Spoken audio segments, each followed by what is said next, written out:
Sandali. Ito ay isang paalala mula sa ating sister Jean. Sana inyong pakinggan at inyong intindihin. Ha?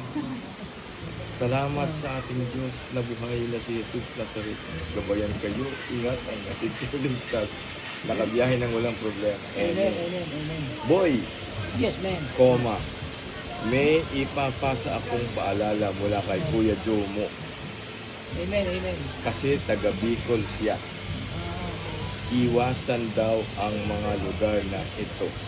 Bakit mo? Huwag daw kayong pupunta sa lugar na yan. Huwag din daw kayong kakain sa mga kainan sa labas. Delikado daw. Tatawa si...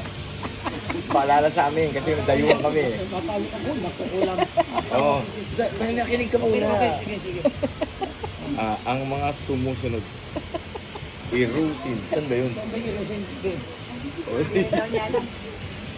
Bulusan. Sorsogon. Ay, sorsogon yun. Makinig ka muna. Kapikunan. Maraming asuman. Kukulam. Babarang manlalason. Yan. Hunan at irusin. Marami daw aswang. Sabi ni Kuya Joe. Miss call. Sabi mo yung ayaw ka na.